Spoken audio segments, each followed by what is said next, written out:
Hey everybody and welcome back to the LuckyDog podcast. This is your host, Elias Rauch. Today we have a special episode of a show that we actually haven't covered yet. We're jumping straight into it actually because it's been praised so highly that it is impossible to not talk about it just from a cinematic and technical standpoint. Narratively driven, it is phenomenal on all cylinders. It really brings the heat into real storytelling form. It brings big film storytelling and theatricality and scales it down for a 40-minute segment, ad free. So today we're talking about Atlanta, which is basically created and written by Donald Glover. Most people know him as Donald Glover or Childish Gambino or upcoming movie Lando. He plays Lando Calrissian. He's been in a lot. He's been in Community. I mean, people know Donald Glover. He's a talented guy and an incredible actor. Incredible actor, rapper.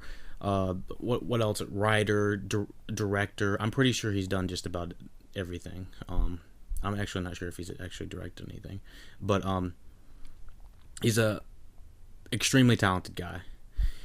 Atlanta is a show about wait, let's see if he has directed something real quick. Let's see. Okay, so he has directed a few episodes of Atlanta. Okay, and a couple other shorts and music videos. Yeah, so Donald Glover, extremely talented. Donald Glover plays Ernest slash Theodore Perkins. He is a manager for his cousin Alfred Paper Boy Miles, played by Brian Tyree Henry. Paperboy has a small entourage featuring Lakeith Stanfield from Get Out.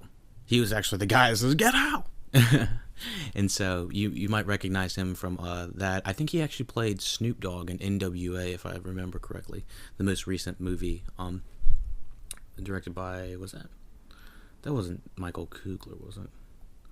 Let me see real quick. I want to see who directed the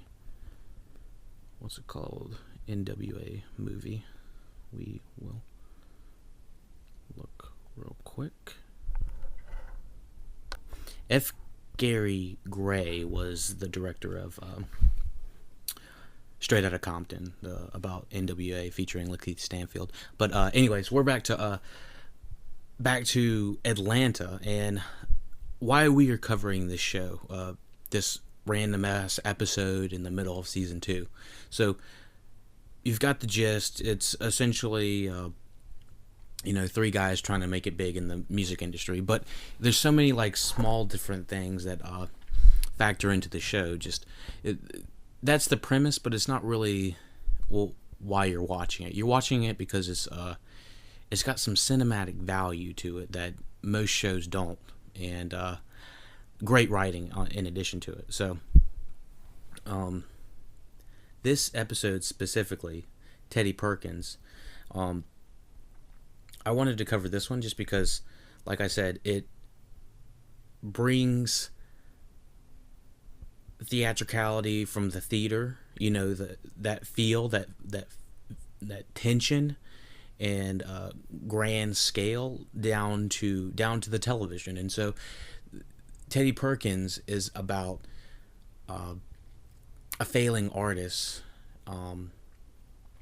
who is kind of, I didn't realize it at first, but it's somewhat loosely based off of Michael Jackson's life. And so Teddy Perkins is the brother of Benny Hill, who was, I guess, supposed to be Michael Jackson. I'm still kind of in between it. in between understanding what's going on. But both of the brothers seem to have skin conditions, and they were abused by their father. And throughout most of this show, of this episode, it's Teddy Perkins explaining to Lakeith, this is little bits about his life. And toward the end, you really understand what's bound to happen. And throughout the entire time you're watching it, it feels like you're watching a horror movie. The director, Hiro Miyara, let me see. Well, I probably fucked that last name. The director's name is Hiro Murai. I got that last name wrong. I'm sorry, but yeah, he is the director, and he's also helped Childish Gambino on many other of his projects, mostly music related. He also directed an episode of Legion. Legion is an excellent show. You should definitely watch it. Having these directors cross correlate over these two different shows is awesome, because you really get to see their talent. Legion, it really shows some amazing technical work in storytelling. Hiro Murai, okay. Yeah, he did a phenomenal job directing this episode. He really brought the fire. He had every scene framed in a way that just was perfect. And I haven't seen it done this well on television in a long time. I'd say the last thing I can really tell that felt this cinematic was Mr. Robot. I mean, by unique story form and how it feels, and just the way it looks.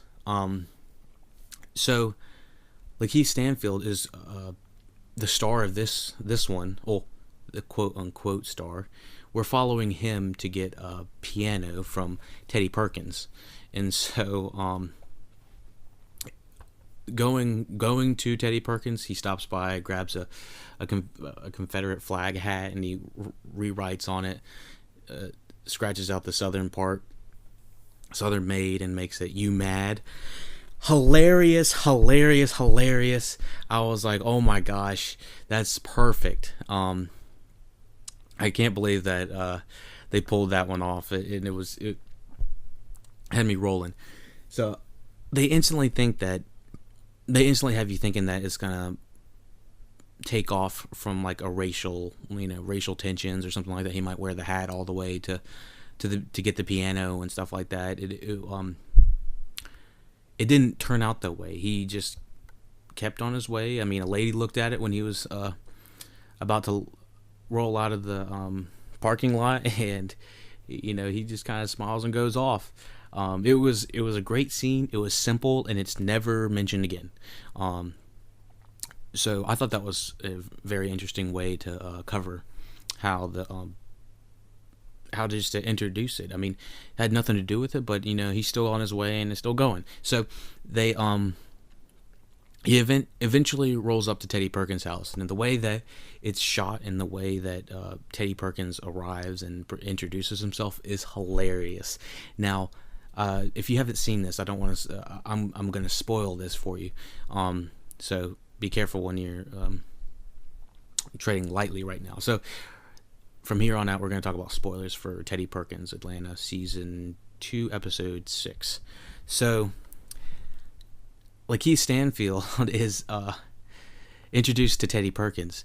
I had no idea this the entire time I was watching it, that Teddy Perkins is played by Childish Gambino, and I was losing it. I was freaking losing it. I had no idea. I thought the makeup looked, fantastic on him. I couldn't tell at all. The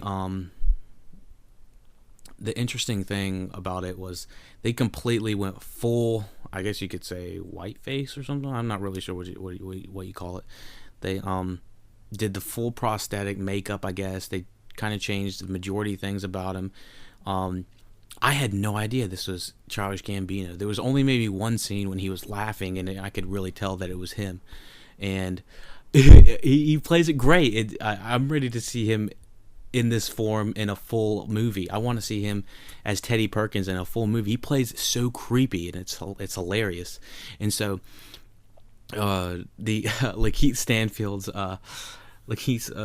Darius is his name in the show. Darius is just taken back by this guy. He's like, this guy's got the creeps, and he's very self-aware. Unlike most horror genres and stuff like that, they don't seem as aware, and they don't act. They act dumb. Darius is not dumb, and he just wants to get something real quick. And like the Double Toasted podcast talked about this episode. They had Teddy Perkins episode, and they said pretty much the same thing, that there wasn't anything specifically that would point to you got to get out of here, except for just the camera angles and how creepy it is, and Teddy Perkins up creeping it up upstairs while he's on the phone. So it really I don't know, it makes it seem like a smarter horror film, I guess, kind of like Get Out was, and you it's hard not to get the comparisons considering Lakeith and both Stanfield's in both. But anyways, the act break between or the scene break when he's talking to his Ern and Paperboy, it's pretty damn funny. It's just like relieves the tension, and it has them laughing. It has us as the audience laughing too. They're talking about Sammy Sosa and stuff like that, and skin bleaching and stuff like that, and they're having a great time, but they're actually also talking about skin bleaching, and in a way that would correlate to what the character Childish Gambino is associated with the Teddy Perkins character. So I was like, I was a little taken back once I found out that this was kind of loosely based off of Michael Jackson's life. Michael Jackson's father was, what I heard was, he was pretty brutal to the kids and having them perform, and very similar to Benny Hill, this artist they have in there, and Teddy Perkins, his brother. And so it was not 100% spelled out for you either. Good God, sorry, I have the show in the background, and Lakeith's looking up in the window where Childish Gambino is, or not Gambino, but Teddy Perkins, and he's waving out of the window, and it is creepy as fuck. That guy's creepy as fuck. I can't believe that they pulled that makeup job. It needs awards just for the makeup alone, I think. I don't know. I couldn't tell. Maybe just just mannerisms alone. He turns into a completely different individual. Yeah, but I can really see the Michael Jackson comparisons the more that we are looking at it. And is there was a question of, is it wrong? You know what? Sorry, I was saying Benny Hill. It's Benny Hope. Sorry, Benny Hill is that. Benny Hope is the artist that he's coming to get the piano. Lakeith is coming to get the piano from, and is Teddy Perkins' brother. Or so called, or there was some people were thinking that he was Benny Hope, or that he'd killed Benny Hope or something like that, but it was really unclear for a long time. But anyways, I could tell once I'm rewatching this that it's definitely Childish Gambino, and he has the not Gambino, Donald Glover. Damn it, so many damn names. Teddy Perkins, Donald Glover, Childish Gambino. Yeah, I could tell. He even hit the don't blink act for a while. I'm not sure if the entire time he doesn't blink, but long extended amounts of time he's not blinking. It's hella creepy.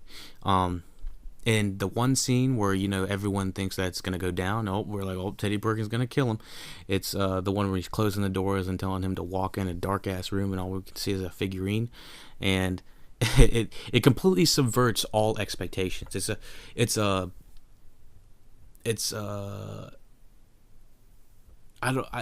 smart is all I can say. It's a smart film. I can't stop seeing Michael Jackson after I was informed about it. So I don't know if this is wrong. I really don't know. Considering how the episode ends, it's a dark one. I don't know. Maybe it's just because it's loosely based off of Michael Jackson, I would say. But the thing is, I don't know. I don't really want to touch whether it's right or wrong. It is a technical achievement, although I don't know. They try to make make Teddy sympathetic in some ways. A little bit later, they show him discussing with Lakeith how difficult it is with his brother and whatnot, and you can really see where the anger comes out of Teddy Perkins, and I think that's when they're when they're trading documents and whatnot. And I love the text messages that Paperboy and Ern are sending to him. They're like, "You dead yet?" And it's like real life stuff that sometimes you would send to people on bad interviews or odd situations or something like that. But when they were explaining when Darius says, "I can only imagine being in that situation," he finds the blood on the piano, and it's never 100% explained except for the guy later in the wheelchair who we assume is Benny, or the father. We really don't know because we never see his face, but we're going to assume that it's Benny. It would kind of be interesting. It would make sense if it was the father, considering the father was the one beating them. I'm not sure if that age lined up because he didn't really seem to be an old man, but Teddy Perkins might be beating his brother, Benny Hope. So we're not really sure exactly because it's never 100% explained. However, continuing on, I absolutely love the scene when he's getting the piano. I was like, this is some intense shit. I mean, the little ticker going down on the elevator just ever so slowly. Darius, freaking out a little bit, like, come on. And then he sees it go into the basement, and then it has an overhead shot that it shows how crammed he is in there with the piano. It's like, what's going to happen? Is he going to get stuck? He goes too far? He ends up going too far down into the basement, and so that's where he runs into what we assume is Benny Hope. And this is where I had a little bit of issues with it. I did hear some complaints, people saying, "Damn, he's talking fucking loud," and it's really difficult to tell exactly what the deal is with Benny, just because you can't really see much, and you can tell that he has a skin condition. That's about it. But I thought the things that he was writing on the chalkboard were pretty blunt, and Darius was thinking, he's like, I don't know, he's pretty calm, and I'm not sure if this was the right reaction for Darius. I'd be like, damn, you want to kill it? He wants to kill us both. That doesn't even make sense to me, because there didn't seem to be much that he said that he wanted to kill both of them. But anyways, I thought that it started to accelerate once Benny was involved. Once Darius got the piano outside and he saw Benny's car was blocking him in, I think that he realized that this is some real stuff. He's this guy's playing him, and he's I don't know about playing him, but he's really pushing his buttons, and I enjoyed that he grabbed the poker. He grabbed the fire poker like he knew what he was doing, somewhat a little bit. Um, any other horror movie, I don't think they would have done that. At least it'd be hard not to, or it'd be. I don't know. Most horror films don't have them grabbing a weapon of some sort. Um, so from there, Darius finds Teddy Perkins watching uh, the movie of his father uh, beating, I believe, him or Benny. I'm not really sure if it's ever explained which one we're watching being beaten on television. But he's in Teddy Perkins is in full creep mode. And he's slouching. He didn't give a shit. I think he's at that point. He's already made up his mind. And because he says something about there's a bathroom next to the attic or something like that. And he knows. I think Benny had said something because they showed Darius on a video recording earlier. So when Teddy pulled out the shotgun, I was taken back a little bit, but I also kind of felt something after he had said attic. I was like, keywords. So yeah, I thought it was an interesting parallel when they show Teddy Perkins. Let me see. Teddy Perkins and his the movie in the background, and it kind of shows him facing him in the background. Like in the background is young Benny Hope or Teddy Perkins, and then it just shows kind of like parallels and stuff like that. And so essentially Teddy Perkins is going to frame Darius for breaking and entering, home invasion kind of. So I don't really know why Darius says that there's no Benny. Doesn't exactly make sense in my mind. I know that there's several theories going around, like that could be Teddy could have killed Benny a long time ago, or he could be Benny, or there's a lot of different nuance plot devices that could lead it to mean something else. So that could lead this story to mean something else, and it's really up to your interpretation. So with saying all that, I was like, I haven't watched most of Atlanta. Like, I've watched the first 3 or 4 episodes, just because I wanted to. But FX is really difficult to get your shows on. So, yeah, I watched the first 3 episodes, and I've watched a little bit of the second season. And I was like, are we really gonna lose Darius right here? This is one of the top tier characters. If you're not familiar with it, with him, he probably top 3 build. I would say. But yeah, is there a chance that we're going to lose him? So for a minute, I really thought we were going to. So we assume Benny rolls up out of... before Benny rolls up, Darius has a really great speech.